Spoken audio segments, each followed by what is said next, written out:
Bismillahirrahmanirrahim. Assalamualaikum warahmatullahi wabarakatuh. Hadratin Nabi Mustafa Rasulullah sallallahu alaihi wasallam. Khususan kamina fadilati Syekh Khalid bin Abdullah Al-Thaqafah. Anallah yataghashahu bi rahmatihi wa darajati fil jannah. وينفعنا به وبجميع علومه في الدارين آمين آمين آمين اللهم آمين. الفاتحة. أعوذ بالله من الشيطان الرجيم. بسم الله الرحمن الرحيم مالك يوم الدين نستعين اهدنا الصراط المستقيم صراط الذين المغضوب عليهم ولا الضالين.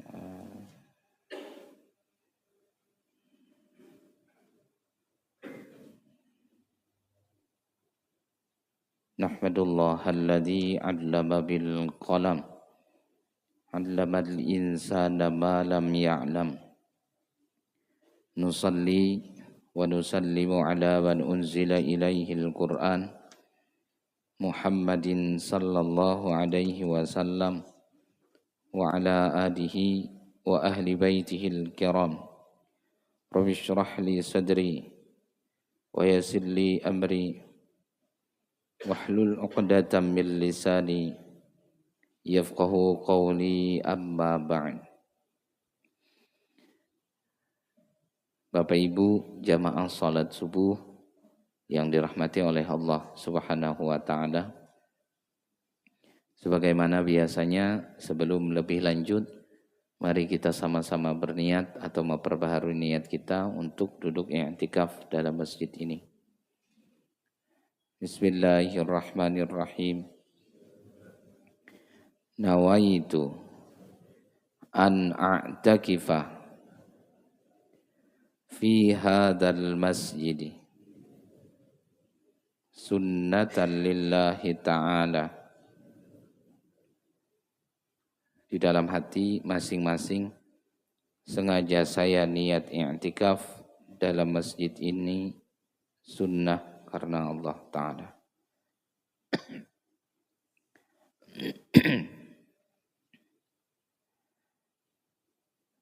Bapak Ibu jamaah salat subuh yang dirahmati oleh Allah Subhanahu wa taala,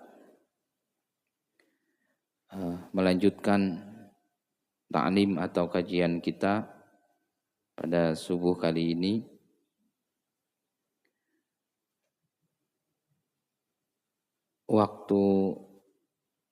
Waktu syuruk itu habis subuhnya sampai jam berapa?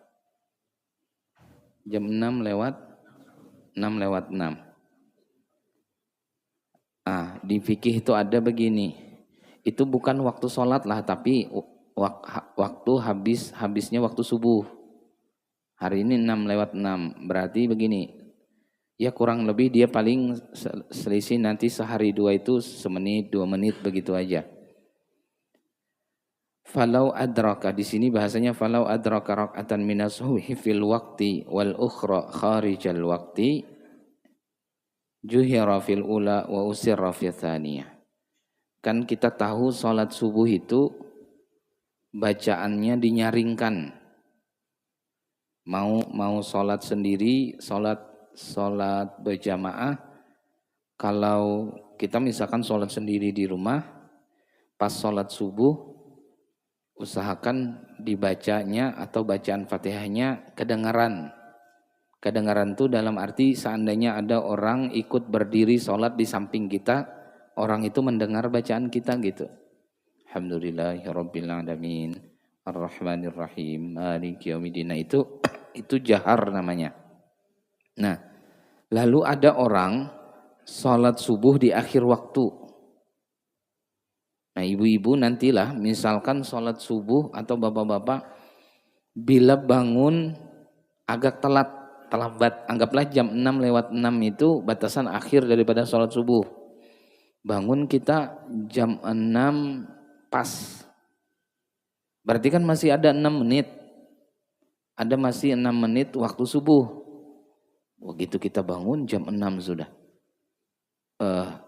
Kaget kita, langsung bergegas. misalkan ke kamar kecil, siap-siap wudhu. Dengan proses ke kamar kecil atau berganti pakaian, anggap saja 6:03 sudah siap untuk sholat. Ini yang cepat, yang ekspres ini. Lalu tinggal 3 menit lagi kan, atau ya ditambahlah 5 menit. 5 menit, jadi tinggal semenit lagi habis waktu subuh. Langsung sudah siap kita tuh di posisi sholat, tinggal semenit lagi waktu subuh.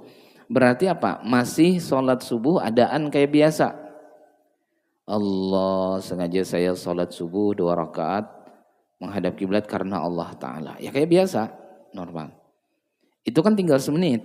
Mau tidak mau, anggap saja 1 rakaat itu semenit. Habis waktunya rakaat kedua kan di qadaan sudah, waktunya sudah habis. Nah di sini tuntunannya, rakaat pertama tuh agak nyaring bacaannya. Maksudnya ya tadi Bismillahirrahmanirrahim, Alhamdulillahirrabbilalamin, Ar-Rahmanirrahim, Maliki Yaumiddin. Rakaat 2 sunnah sudah seperti sholat zuhur. Sir, berarti baca fatihahnya tidak lagi dinyaringkan. Kalau ada orang di samping kita mungkin tidak mendengar lagi, sudah cukup telinga kita saja mendengar. Ini ingin menunjukkan bahwa sholat yang qadaan itu mengikut waktu di mana mengerjakannya. Amal fa'idatu minal maktubati fal'ibratu biwaktil qada. Bisa dipahami lah. Nih hari ini kita mengqadha salat apa? Maghrib. Maghrib itu kan biasanya imamnya nyaring. Tapi karena nanti kita mengqadhanya sudah habis waktu subuh, seandainya sekarang kita mengqadha salat maghrib, maka cara salat maghrib itu sama kayak salat maghrib biasanya. Tapi karena kita mengqadhanya nanti jam 6 sekitar lewat 15 atau lewat 20, itu sudah mengikut waktu zuhur. Maka sholat maghribnya sama kayak sholat zuhur. Tidak lagi dinyaringkan atau imamnya tidak Bismillahirrahmanirrahim, Alhamdulillahirrabbilalamin, tidak. Tapi kayak gimana sholat zuhur. Nanti begitu sebaliknya. Nah, wa yusannu fi wa yujharu fi qada'i zuhri mathalan lailan. Sekarang gini, kita mengqadanya habis maghrib. Misalkan mengqadanya habis maghrib. Tapi yang diqadha adalah sholat zuhur. Maka cara sholat zuhurnya harus sama, sholat zuhurnya, mengqadha sholat zuhurnya diusahakan sama seperti sholat maghrib atau sholat isya. Jadi nyaring bacaannya. Bisa dipahami lah. Nah begitu teknisnya gitu, teknis pelaksanaan. Kalau mengqadha, kan saya pernah cerita di salah satu masjid kita di Samarinda ini, mereka melakukan kegiatan mengqadha sholat itu seminggu sekali atau sebulan sekali, tapi itu dilaksanakan habis maghrib sampai isya. Jadi jamaah diundang, khusus malam itu sholat maghrib berjamaah kayak biasa dulu, habis itu baru mengqadha dari habis maghrib itu sampai waktu isya, 5 waktu. Nah karena dikerjakan semuanya habis maghrib, antara maghrib isya, maka semua bacaannya nyaring. Mau zuhur, mau asar, maghrib isya subuh itu sudah jelas. Karena pelaksanaannya habis maghrib. Seandainya kayak kita bikin kegiatan, kita akan mengqadha salat 5 waktu langsung, tapi dikerjakan misalkan jam 7 atau jam 10 pagi diundang, kita semua datang kita ke masjid. Lalu begitu kita datang, kita mulai sholat zuhur, asar, maghrib, isya, subuh 5 waktu tuh. Nah sampai ke 5 waktunya dikerjakan, maka tidak ada yang nyaring bacaannya, biar sholat maghrib, biar sholat isya kayak gitu. Secara teknis untuk mengqadha, karena tuntunan dalam fikih itu begitu. Kalau mengqadha sholat, jadi amal faidatu minal maktubah, sholat yang sudah tertinggal, terlewati waktunya, sholat fardu, fal ibratu biwaqtil qada, maka tata cara pelaksanaannya mengikut waktu saat dimana di qada salat itu. Kalau mengqadanya habis maghrib, maka dia ngikut waktu maghrib. Caranya, tata caranya kayak gimana salat maghrib, biar salat zuhur dikerjakan habis itu. Tapi kalau salat maghrib yang diqada atau salat isya yang diqada tapi dikerjakan siang, maka dia ngikut tata cara salat siang itu, yaitu apa? Bacaannya pelan gitu. Nah, di kita ini karena kita nanti habis pengajian ini itu sudah masuk kategori waktu siang, maka dia ngikutnya tata cara sholat zuhur. Makanya kita mengqadanya nanti pelan saja, bacaan imamnya tidak nyaring meskipun sholat maghrib. Hari ini insya Allah kita mengqadha sholat maghrib yang seyogianya sholat maghrib itu dibaca imamnya nyaring di 2 rakaat pertama gitu. Tapi karena pekerjaannya sudah siang, maka dia dikerjakan dengan cara seperti sholat zuhur. Lalu ini sebetulnya sudah, tapi ada yang bertanya lagi ke kami. Saya hanya mempertegas saja di pendapat yang mu'tamad atau yang dipakai dalam mazhab Syafi'i, begini aja biar memang ini kelihatannya supaya tidak terlalu repot juga. Pertanyaan itu mengenai pandangan sujud, pandangan seseorang ketika sholat kemana. Yang jelas dulu sudah kita sampaikan, tidak ada yang pejam mata. Jadi kalau sholat itu memang matanya dibuka. Tapi kalau pejam pun ya statusnya tidak sampai batal, cuma makruh, taghmidul ain. Jadi kalau sholat itu ya memang matanya dibuka gitu. Lalu pandangannya kemana mata ini? An-nazru ila maudhi'i sujudihi ma'ilan bi ra'sihi qalilan fi jami'i salatihi. Salat itu seluruh pandangan menghadap ke tempat sujud, memandang ke tempat sujud, ma'ilan bi ra'sihi qalilan, dengan cara kepala ini memang agak menunduk sedikit. Fi jami'i sholatihi. Jadi ini teknisnya sudah. Kalau kemudian bertanya orang sholat itu pandangannya kemana? Jawabannya ya ke tempat sujud. Bukan dipejamkan. Habis itu kepalanya memang tidak begini, tidak lurus ke depan, bukan. Tapi agak nunduk sedikit aja. Nunduk sedikit untuk memudahkan mata ini memandang tempat sujud. Walau kanat fil ka'batil musyarrafati. Bahkan ternyata pendapat yang dipakai di sini meskipun di depan Ka'bah, apalagi hari ini. Kan nanti ada pendapat kalau pandangan mata itu ke tempat sujud selain di depan Ka'bah, itu satu pendapat. Nah, kalau yang di kitab ini walau kanat fil ka'batil musyarrafah, meskipun persis di depan Ka'bah. Begitu kita sholat di depan Ka'bah, Ka'bahnya kelihatan maksudnya, tetap saja pandangan mata itu memandang ke tempat sujud kita. Apalagi hari ini saya bilang, maksudnya kalau hari ini kan orang, kalau kita sedang sholat, kemungkinan masih banyak orang di hadapan Ka'bah itu yang lalu lalang atau yang sedang tawaf itu, maka kita bisa sangat terganggu konsentrasinya kalau memandang ke Ka'bah. Maksudnya terlihati orang kita. Nah, parahnya lagi orang itu melihati kita. Jadi kan saling memandang akhirnya. Makanya kita padahal lagi sholat, orang ini lalu di hadapan Ka'bah kan lagi tawaf misalkan, lalu melihat ke kita. Makanya pendapat ini kelihatannya lebih relevan dengan kita hari ini. Kalau sujud itu, kalau sholat itu pandangan mata usahakan diarahkan ke tempat sujud saja.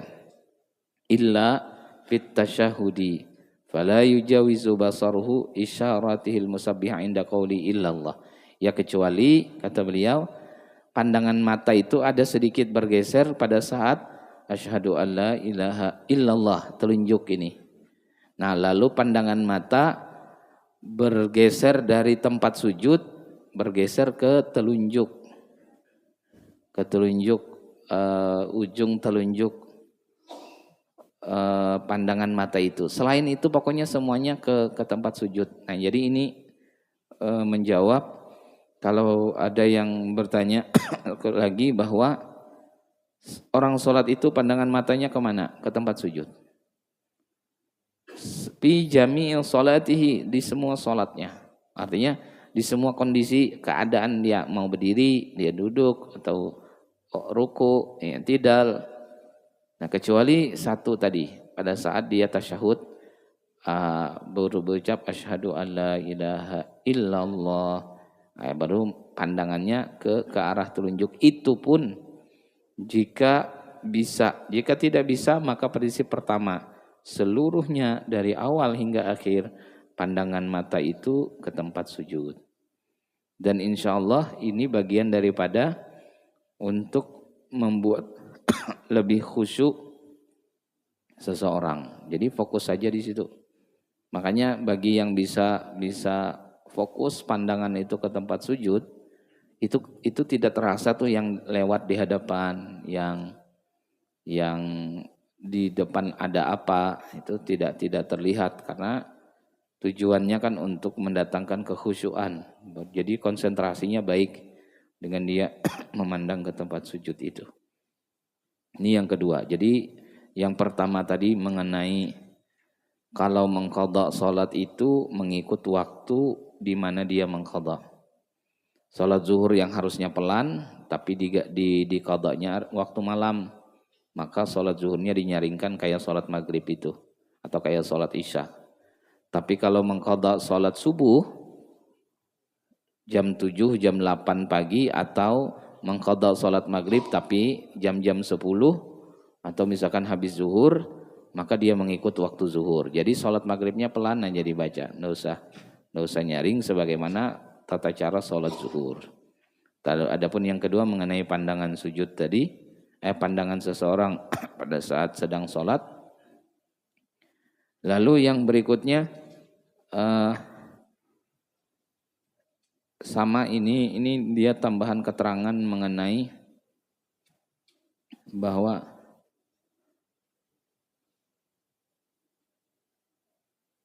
meletakkan atau wad'ur rahataini 'ala rukbataini fir ruku' wal julus. Wa qad marrat kaifiyatu wad'ihima fi arkanis shalah wa hayatiha.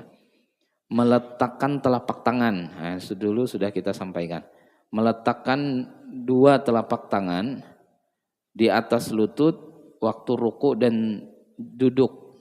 Maksudnya yang dulu kita sampaikan mengenai sejajarnya. Kalau kita duduk itu ujung jari dengan ujung lutut itu kan sudah bahwa masih banyak orang-orang yang sebetulnya gini, dia itu tidak sadar peletakan tangan ini ya yang penting terletakkan saja begitu kan, padahal secara tuntunnya kan sudah ada bahwa perlu tetap harus diingat kalau Allahu Akbar duduk itu jari-jari tangan kita tidak melebihi daripada ujung lutut itu. Jadi seukurannya ya pas selutut itu gitu. Nah, begitu kita ruku, maka benar-benar di bagian lutut yang kita pegang. Itu kan yang dulu kita sampaikan bahwa ada orang ruku tuh telapak tangannya kelebihan. Maksudnya kelebihan itu dia tidak di lutut megangnya, tapi di bawahnya ke bawah, ya ke betis ya, tulang kering, ya betul di bagian itu. Waktu ruku masih banyak yang begitu. Wallahu alam dari mana asal muasalnya, tapi artinya saya hanya mengulang untuk kita yang sudah belajar, yang sudah paham bahwa tuntunannya persis di ujung di atas lututnya itu telapak ini nah. Pada saat ruku itu. Jadi memang ada orang-orang yang sampai ke tulang kering tadi, ke agak lebih bawah daripada lutut, meskipun saya bertemunya itu orang-orang tua yang begitu. Wallahu alam, entah dulu beliau belajarnya begitu atau ini ajaran kemarin-kemarin yang lama sudah.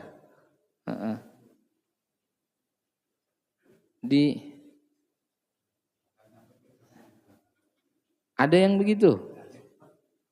Oh, ini jauh lagi, lebih jauh lagi kalau sampai ada yang megang bagian belakang sini, kayak gimana posisinya?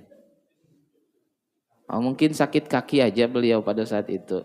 Jadi asam urat makanya jadi enggak lah, maksudnya tidak sampai begitu. Artinya kita pun kayaknya sudah maklum secara sederhana,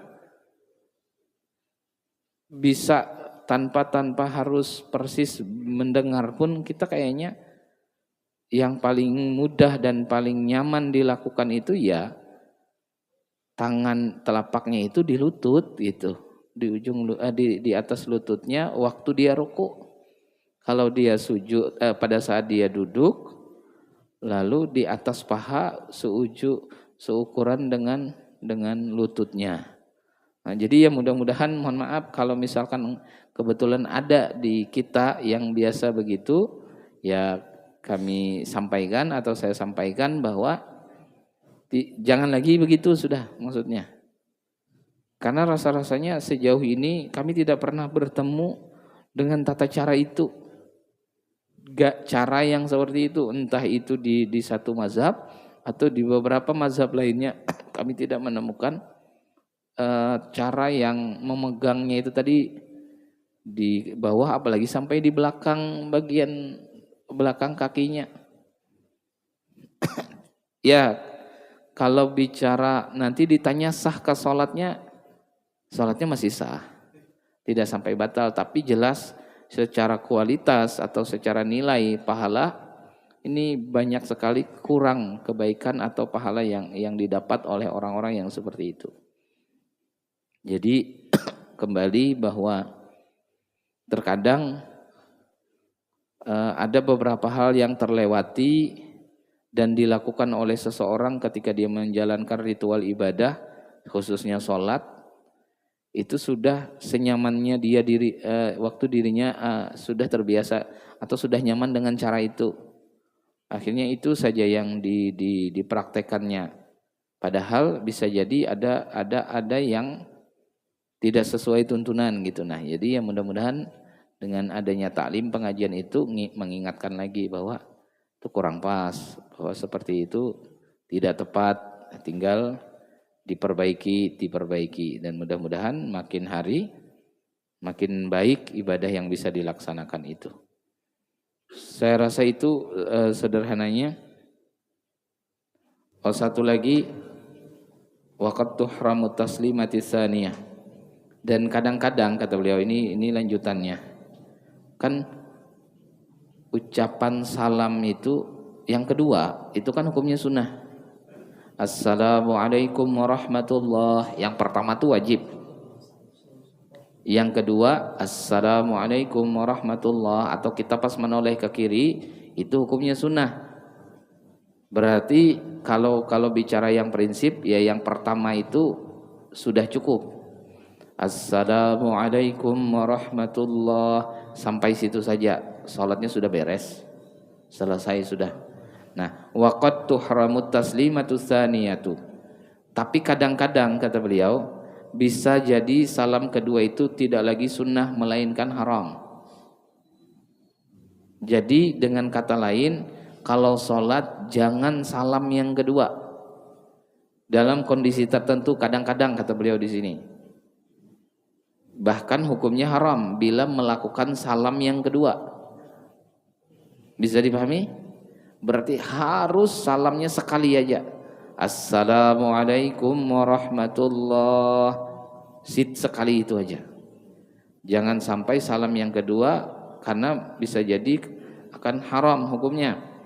Apa contohnya? Ka'an arada manafin lis salati ba'da taslimatil ula.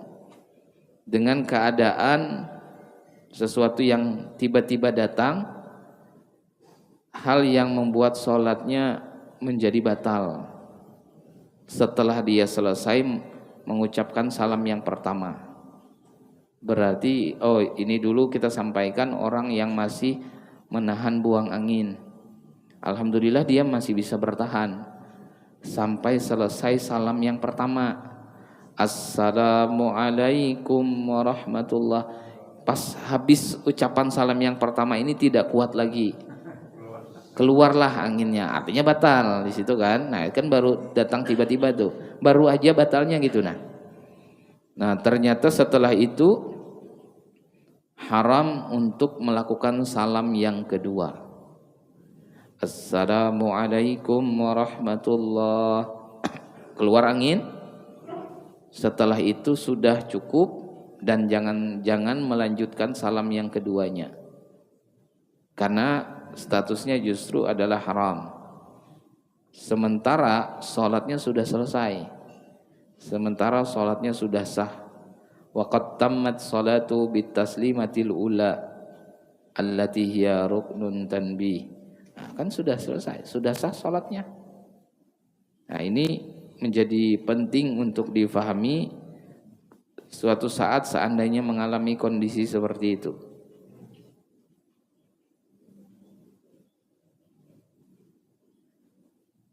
Sementara kata beliau, wat taslimu katsiran ma yaf'aluhu ba'dul amati, banyak orang yang melakukan itu kata beliau. Karena merasa salam ini biasa saja, tapi ternyata tidak bisa dilakukan karena ini masih rangkaian daripada ibadah sholat itu. Lalu ada satu lagi ternyata, khuruju waqtil jumu'ati, habisnya waktu Jumat, tapi ini hampir tidak ada kita melakukan karena kan kita melaksanakan sholat Jumat itu di awal waktu dan waktu Jumat itu sama aja dengan waktu zuhur, masih lama. Jadi kalau ini tidak kejadian di kita, maksudnya sholat Jumat itu sebetulnya bisa saja dilakukan jam 2 siang, karena kan dia masih waktu zuhur.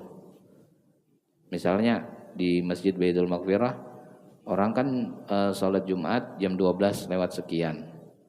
Lalu kata pengurus dan juga dengan jamaah sepakat, kita sholat Jumatnya jam 1 aja, jam 2. Jadi orang sholat Jumat di tempat-tempat lain kita belum. Yang jelas pasti heboh kalau begitu. Nah, secara tuntunan sebetulnya bisa saja. Bahkan di sini ternyata ada kasus sholat Jumatnya di akhir waktu. Asar jam 3 lewat 15. Lewat berapa?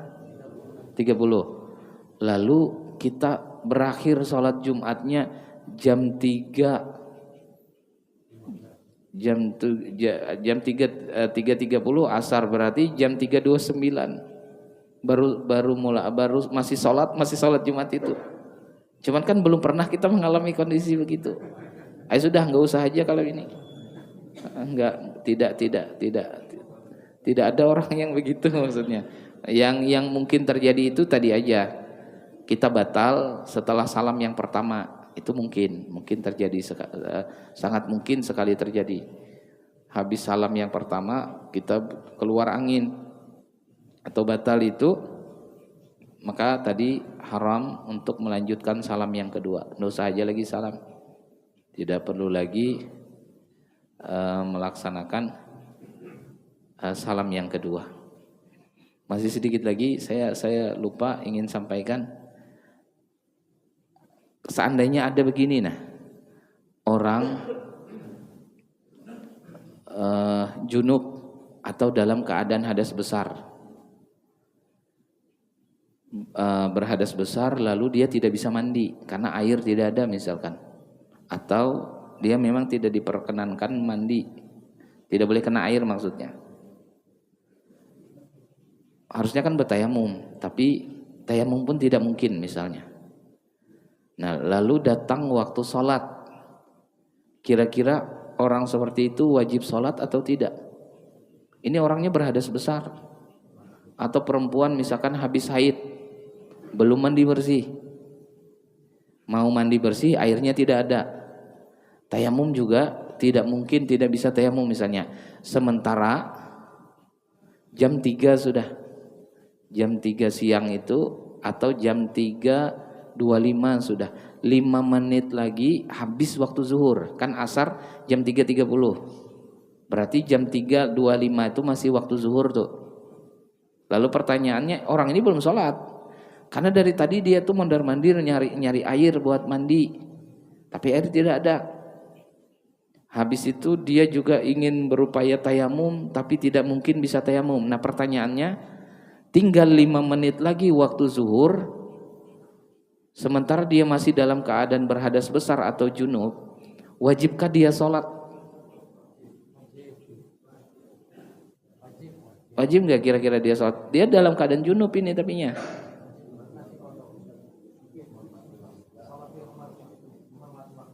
Jawabannya kira-kira kalau orang kita misalnya, naudzubillah, kalau kita sendiri mengalami, kira-kira sholat nggak kita ya?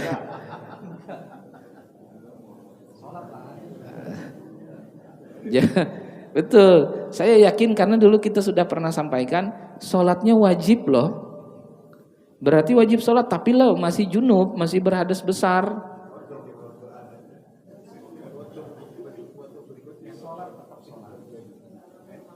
Nah, jawabannya wajib sholat saat itu. Kalau dia tidak sholat saat itu, maka dia berdosa.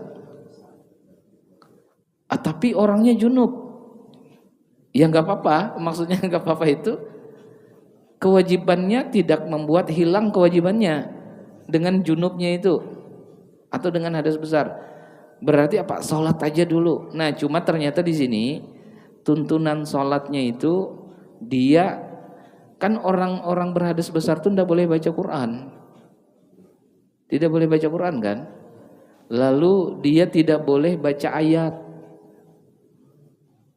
Kalau sholatnya dalam kayak gitu, tadi kan ini perempuan habis haid belum mandi bersih, atau laki-laki dalam keadaan junub belum mandi wajib, waktu sholat tinggal 5 menit.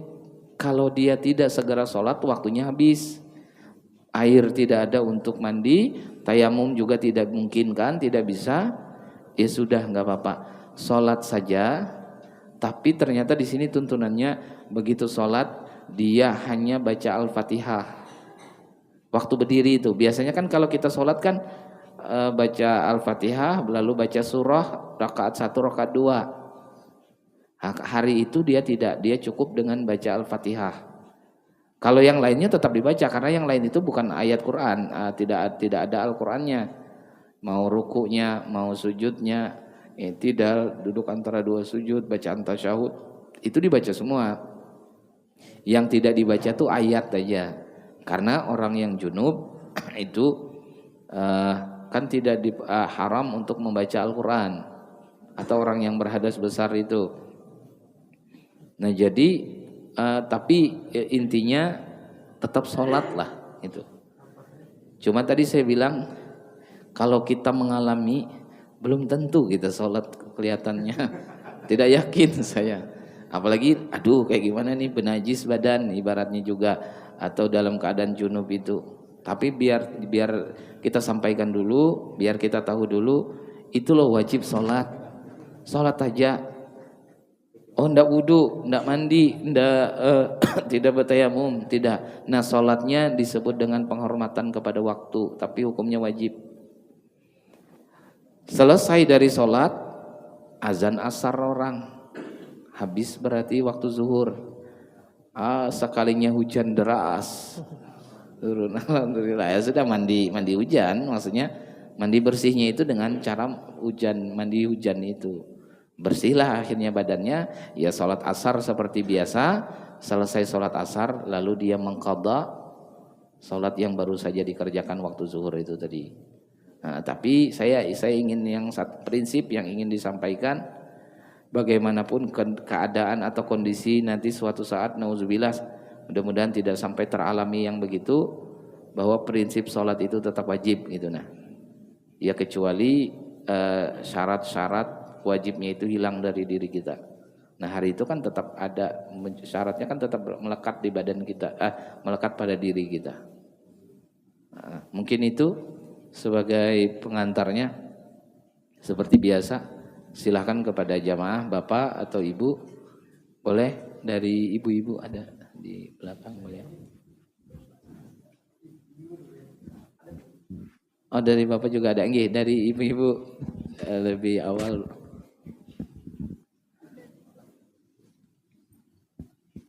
Nah, dititipkan aja ke belakang.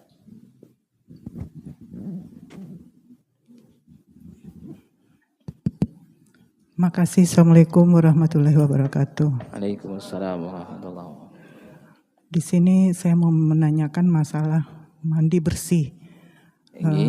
Ada suatu keadaan lagi sakit, terus ada yang bagian tubuh yang nggak boleh kena air ya. Jadi saat mandi bersih itu Ustaz ditutup plastik. Apa mandi bersihnya itu sah aja?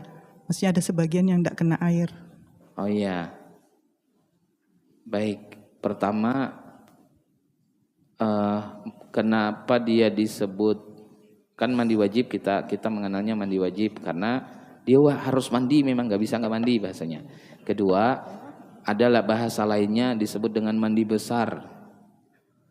Nah, istilah lainnya penyebutannya mandi bersih itu atau mandi wajib itu disebut dengan mandi besar. Nah, kenapa ada ungkapan mandi besar? Jawabannya karena dia harus seluruh badannya basah, tidak ada yang terlewati. Itu pula lah kemudian akhirnya muncul istilah mandi basah. Padahal dari dulu yang namanya mandi ya basah, cuman khusus untuk mandi wajib sebetulnya kan. Jadi ungkapan bahasa di kita itu maksudnya tuh sama aja, mau mandi wajib, mandi bersih, mandi besar, mandi basah, itu merujuk ke satu yang dimaksud, yaitu mandinya seseorang ketika dia berhadas besar. Entah dalam selesai daripada haidnya, entah selesai daripada berhubungan suami istri, ataupun setelah nifas, ataupun kemudian setelah junub itu. Nah, lalu tadi muncul pertanyaan. Anggap saja ada bagian lengan sebelah kiri yang kata dokter tidak boleh kena air. Kalau kena air bisa berdampak buruk sekali bagi orang tersebut. Akhirnya disiasati, ini bisa ditutup atau dibungkus, lalu kewajiban mandi harus dilakukan. Akhirnya dia mandi dengan posisi dengan mandi seluruh badannya kecuali bagian itu. Secara prinsip kan otomatis berarti apa? Tidak seluruh badannya benar-benar basah karena ada bagian yang terhalang tadi. Apakah itu sudah sah? Dalam mazhab Syafi'i ternyata dianggap belum. Kecuali dia harus melakukan tugas yang berikutnya, yaitu apa? Tayamum. Untuk seolah-olah menutupi bagian yang tidak kena tutupan, tidak kena air tadi. Dengan kata lain tetap mandi memang. Betul sudah mandi, sengaja saya mandi, hilangkan hadas besar seluruh badan karena Allah Ta'ala. Tapi karena ada bagian yang tidak boleh dibasahi tadi, otomatis tidak seluruh badan akhirnya. Nah, tidak seluruh badan ini dianggap belum sempurna mandi ini. Untuk menyempurnakannya, lalu setelah dia mandi misalkan, dia bertayamum. Nah, selesai dari bertayamum, baru tayamum itu pengganti, seolah-olah menganggap untuk bagian yang tidak terkena air tadi. Jadi dia harus dua akhirnya, mandinya iya dan tambah tayamum. Begitu juga dengan wudhu lah. Kita ini alhamdulillah bisa aja wudhu kayak biasa, tapi ada bagian anggota wudhu, kaki sebelah kiri. Kata dokter jangan dibasahi, tidak boleh kena air. Otomatis kan kalau kita wudhu, sementara kaki itu harus dibasuh. Hari itu nggak bisa kita basuh. Berarti yang dibasuh itu anggota wudhu yang lain, muka, tangan, sebagian kepala, kaki yang sebelah kanan kita basuh. Kiri nggak bisa. Maka wudhunya kan tidak sah. Karena ada bagian anggota wudhu yang tidak terbasuh. Untuk menutupi kekurangan ini ditambah dengan tayamum akhirnya. Nah, jadi sekali lagi sesuai yang ditanyakan, apakah kemudian sudah sah mandi yang tidak kena sebagian badannya karena ada uzur memang? Jawabannya tidak, belum, kecuali dia ditambah dengan tayamum. Nah, kalau sengaja, ya artinya sengaja itu dalam arti bisa aja kena air, tapi memang tidak dibasahi atau memang tidak basah, ya dari awal tidak sah. Makanya orang mandi bersih atau mandi wajib itu harus dipastikan seluruh badannya basah. Nah, yang mungkin bisa tidak basah lah, mungkin artinya harus ekstra membasahinya, mohon maaf, bagian bawah, bagian dubur kita. Kalau mandi bersih, mandi wajib itu kan nggak bisa kalau disiram begini aja posisi berdiri, atau mohon maaf yang pakai shower, di bawah shower aja dia mandi, itu bisa bagian bawahnya itu tidak basah. Maka dia wajib kayak orang cebok itu, jongkok disiram, untuk memastikan tidak ada anggota tubuh seluruhnya badan ini yang terlewati oleh air. Nah, disitulah kemudian kenapa ada disuruh jangan kuku yang panjang, karena bisa jadi ada peluang-peluang di bagian bawah kukunya itu akhirnya tidak basah. Pokoknya pastikan air tuh menyeluruh ke seluruh tubuhnya basah, dan itu bagian daripada rukun mandi gitu. Mungkin seperti itu. Ya, makasih Ustadz. Mungkin ada satu kejadian lagi, orangnya sakit terbaring, posisi alatnya itu di paha, jadi otomatis dia nggak bisa bangun. Seumpama dia habis kencing, pempesnya diganti, tapi sudah bersih. Untuk sholat apa bisa tayamum aja? Karena untuk ke toilet susah. Iya. Makasih. Baik, jadi pendapat di fikih itulah memang diminta untuk seideal mungkin, meskipun nanti kita akan bertemu dengan kemudahan-kemudahan sebetulnya.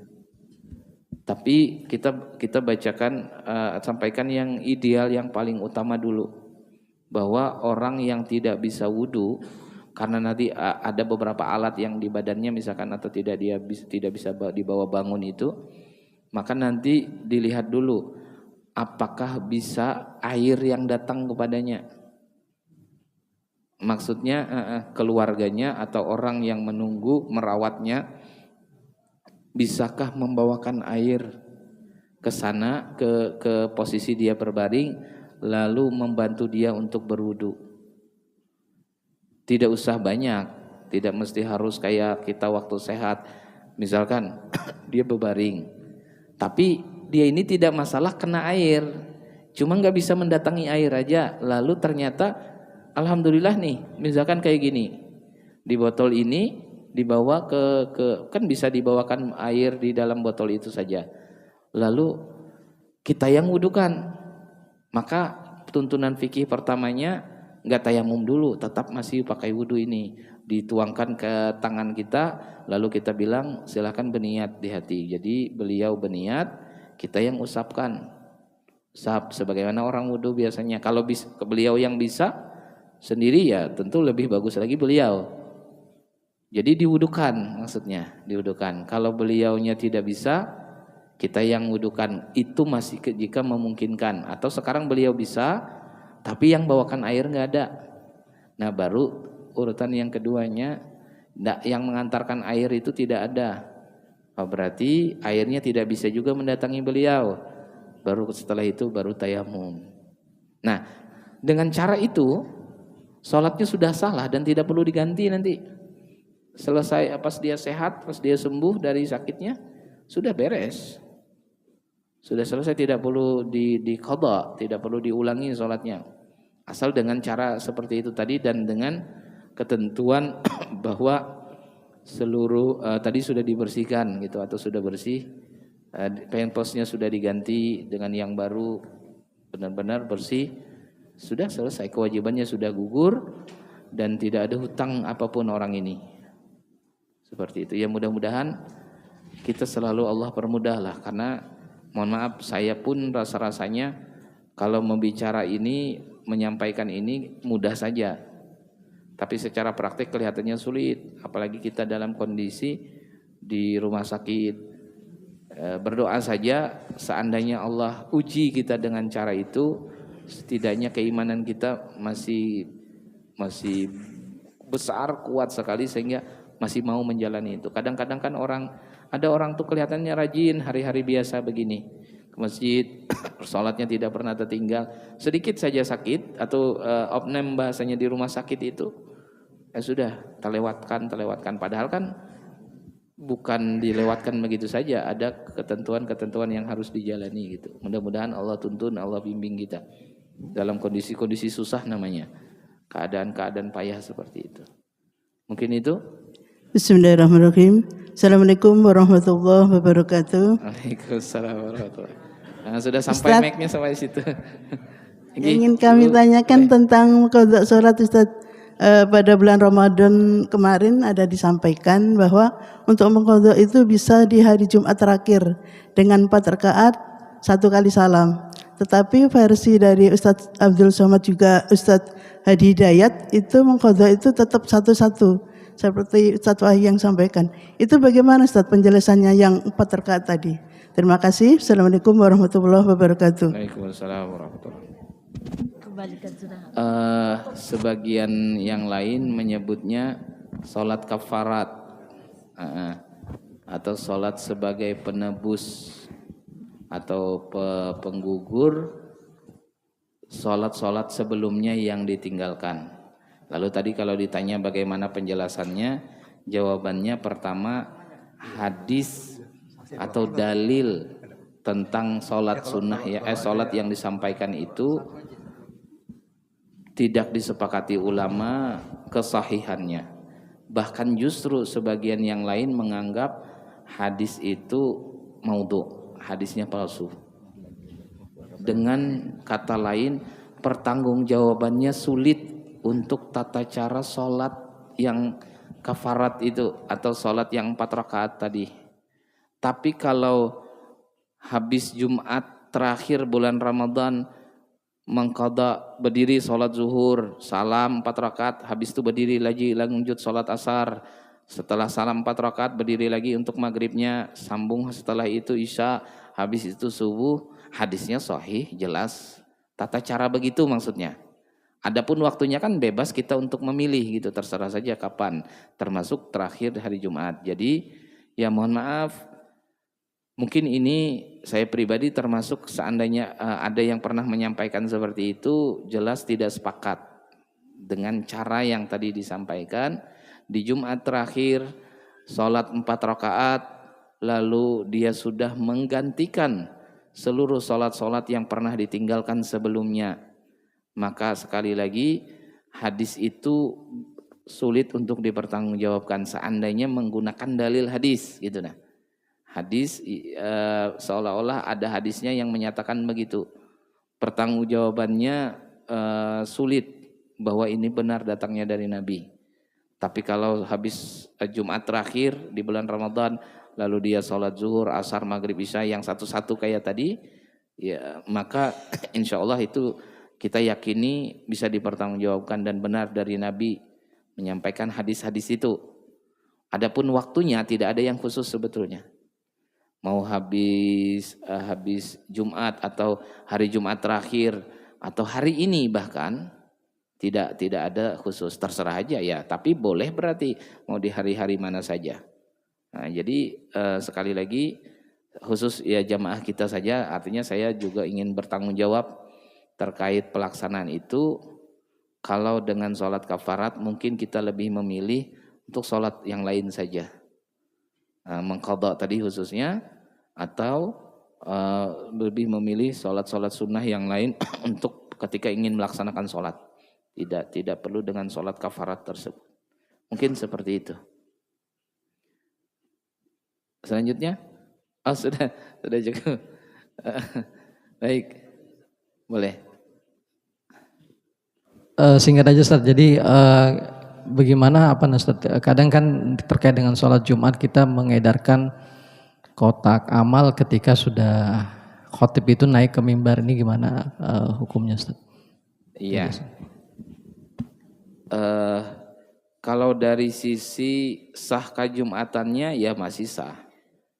Tapi kalau ditanya baguskah? Jelas dari awal ini kurang bagus.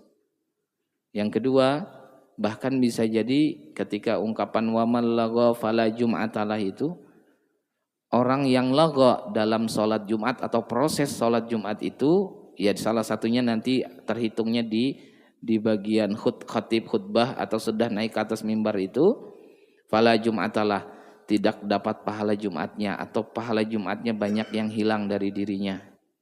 Nah, lalu fenomena itu berarti apa, ingin menegaskan kepada kita semua, kepada jamaah, lebih-lebih kepada pengurus untuk mencari cara yang terbaik tapi tidak merusak nilai atau kualitas Jumatan kita. Dengan kata lain, mungkin solusinya bukan diedarkan pada saat khatib baru naik ke mimbar atau khatib sudah berada di atas mimbar. Yang jadi masalah memang adalah akan menurunnya penghasilan. Tapi kan target kita bukan penghasilan, karena masjid bukan rumah usaha, tapi rumah ibadah dia kan. Jadi ya nggak apa-apa. Saya pernah juga berbicara dengan beberapa pengurus, kata beliau, kalau diedarkan sebelum khatib naik ke atas mimbar, yang datang masih dikit. Kalau diedarkan setelah selesai khutbah, berarti selesai sholat, karena habis khutbah itu langsung sholat, tetap sedikit juga karena banyak yang pulang. Kalau mau, sudah ada petugas di depan pintu berjaga, setiap yang masuk mau nyumbang kan enggak, kalau mau nyumbang sekarang masukkan gitu, supaya tidak ada yang terlewati. Anda kalau kami dulu pengalaman di Mesir itu memang persis di depan pintu dia, ditaruh kotak amalnya itu. Mau yang datang lambat, mau yang pulang duluan, dia akan melewati itu, melewati kotak amal itu. Bahkan kalau perlu bisa buat saja kotak amal ini syarat untuk masuk dan keluar masjid. Bila tidak masukkan di situ, tidak. Nah, artinya kalau targetnya penghasilan gitu, nah, penghasilan atau pendapatan masjid. Sementara kan ini bukan untuk pendapatan atau penghasilan kan, itu jangan sampai. Ya mohon maaf, kadang-kadang namanya orang banyak lah pengurus ini, ada saya ketemu pernah beli itu dulunya musola ini kan tidak seperti masjid penghasilannya. Lalu pengurus ini entah karena kebetulan pengurusnya ini para pengusaha atau orang-orang pebisnis, akhirnya kita tingkatkan saja namanya berubah jadi masjid supaya penghasilan kita tambah banyak. Karena kan ada Jumatan, orangnya lebih banyak kumpul, nanti orang yang sedekah. Ini kan jelas dari awal niatnya sudah bukan untuk kebaikan ibadah umat seperti itu. Nah, jadi kalau dalam teknis fikihnya ya jelas itu bermasalah yang menjalankan kotak amal itu di waktu khatib sudah naik ke atas mimbar itu. Maka solusinya tadi sebelumnya atau setelahnya, dengan resiko yang ada, berkurang pendapatan, iya betul. Tapi kualitas jamaah kualitas sholatnya jamaah itu maksimal gitu, dapat kebaikannya. Mungkin itu. Satu lagi Ustaz. Tinggal solusinya dicari nanti gimana yang terbaik. Satu lagi Ustaz. Bismillahirrahmanirrahim. Mungkin yang saya ingin tanyakan ini terlepas daripada materi kita yang kita bicarakan, terkait dengan sejauh mana pertanggungjawaban seorang guru yang mengajarkan suatu ilmu terhadap muridnya. Apakah pertanggung jawab itu sampai kepada hukum yang haram atau yang keliru sampai dia mengantarkan dia mengajarnya itu bisa masuk neraka gitu. Misalkan contohnya saya ini ngajar ngaji. Ngajar ngaji itu kan kita hanya mengajarkan ilmu Al-Quran, tentang membaca Al-Quran yang sesuai dengan saya dapatkan. Contohnya misalkan saya pernah ngaji khatam kepada seorang guru.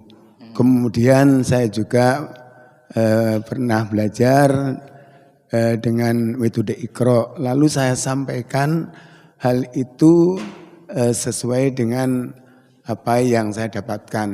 Nah kemudian jika kan perkembangan pengetahuan masing-masing guru itu kan ada selisih atau ada berbeda gitu. Mungkin kalau Al-Quran itu secara pelafalan makhrajnya atau mungkin hukum-hukumnya, nah itu kan mungkin saja bisa terjadi kekeliruan. Nah, apakah kekeliruannya itu nanti bisa membuat kekeliruan yang fatal gitu? Mungkin itu mohon kira-kira penjelasan. Terima kasih. Assalamualaikum warahmatullahi wabarakatuh. Waalaikumsalam warahmatullahi wabarakatuh. Secara dasar bahwa seseorang yang mengajarkan itu atau seseorang memberitahu orang lain lalu diikuti, ya kan, ketika kebaikan dia akan mendatangkan kebaikan pula atau pahala, ketika keburukan dia juga akan menjadi sumber keburukan bagi orang yang mengajarkan itu. Secara konsep dasarnya ya begitu, memang betul. Artinya guru, sebagaimana mohon maaf saya pribadi, ketika saya menyampaikan satu hukum, anggap saja sebuah tuntunan tata cara ibadah, lalu Bapak Ibu melakukan cara itu sebagaimana yang saya sampaikan, dan apa yang saya sampaikan itu benar, maka setiap Bapak Ibu melakukan ritual ibadah itu, pahalanya akan mengalir ke saya akan dapat kebaikan itu terus. Nanti ketika Bapak Ibu sudah menjalani kebaikan itu lalu tersampaikan lagi ke orang lain, entah kepada anaknya, kepada saudaranya, kepada cucunya. Nah nanti kalau sholat beginilah, karena dulu ibu waktu belajar yang pernah dengar begini caranya, dilakukan oleh anaknya, dilakukan oleh cucunya, pahalanya terus mengalir dan saya pun akan terus mendapatkan kebaikan itu. Sebagaimana penyusun-penyusun kitab ini, selama kitab ini dibaca lalu diamalkan oleh siapapun yang pernah ambil daripada kitab ini, ya pahalanya akan terus tertuju kepada penyusun kitab ini atau yang menyampaikan ilmu itu. Makanya kan sumber atasnya kan Nabi, karena mengajarkan ilmu itu adalah Nabi. Maka semua pahala orang di dunia ini atau ibadah yang mereka lakukan itu pasti mengalir ke Nabi. Itu pula lah kemudian kenapa Nabi itu begitu agung, begitu mulia. Salah satunya karena ada kebaikan yang beliau sampaikan ini sampai ke kita hari ini. Tapi sebaliknya, dia berbanding lurus dengan risiko ketika yang menyampaikan hanya dengan nafsunya atau dengan mengada-ngada, mengarang saja, bahkan itu bagian daripada yang menyesatkan. Ya tentu akan tanggung jawab. Misalkan, misalnya saya bilang, khusus untuk kita di sini, kalau sholat zuhur harinya hujan, nggak usah sholat, nggak apa-apa lagi. Misalnya, dan itu diamalkan oleh Bapak Ibu semua. Begitu mau sholat zuhur, hujan hari, kata Ustadz Wahyu, nggak wajib lagi sholat zuhur. Akhirnya nggak ada yang sholat. Berdosa kah yang tidak sholat? Iya. Siapa yang menyampaikan? Saya. Maka seluruh dosa yang melakukan itu saya akan tanggung. Ya, seperti itulah risiko berbanding lurus dengan risiko yang ada. Maka setiap yang menyampaikan kan bertugas untuk apa? Menyampaikan yang benar-benar dia pahami dan menyampaikan yang benar gitu nah. Nah, itu yang membuat ketika kita mengajar atau kita berprofesi sebagai guru untuk mengajarkan atau menyampaikan yang benar seperti itu. Tidak kemudian justru sebaliknya.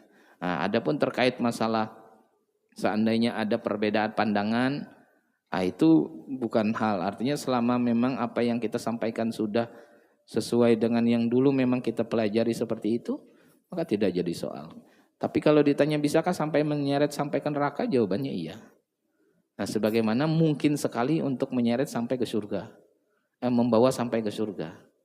Bisa saja saya pribadilah berdoa, saya pribadi mungkin secara amalan atau amaliyah pribadi bisa jadi saya banyak yang kurang, banyak yang tidak maksimal ibadahnya. Tapi saya berharap ada pernah menyampaikan kebaikan, lalu kebaikan itu dilakukan orang-orang, sampai kapanpun kebaikan itu akhirnya berdampak saya, sampai saya kemudian diberikan selamat nanti. Nah, jadi seperti itu ketika kita menyampaikan sesuatu. Ketika dia menyesatkan, ya dia akan tanggung jawab dari apa yang dia sampaikan. Wallahu taala a'la wa a'lam bissawab. Mungkin itu, mudah-mudahan ada manfaatnya. Mohon maaf atas segala kekurangan. Insya Allah kita akan melaksanakan sholat maghrib, mengqadha sholat maghrib berjamaah. Bagi yang pernah merasa pernah tertinggal sholat maghrib, alangkah ininya untuk ikut saja. Kita sholat sama-sama.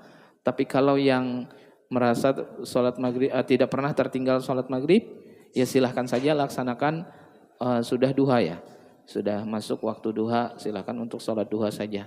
Kita tutup dengan doa kafaratul majlis. Subhanakallahumma wa bihamdika asyhadu an la ilaha illa anta astaghfiruka wa atubu ilaik. Assalamualaikum warahmatullahi wabarakatuh. Waalaikumsalam warahmatullahi wabarakatuh.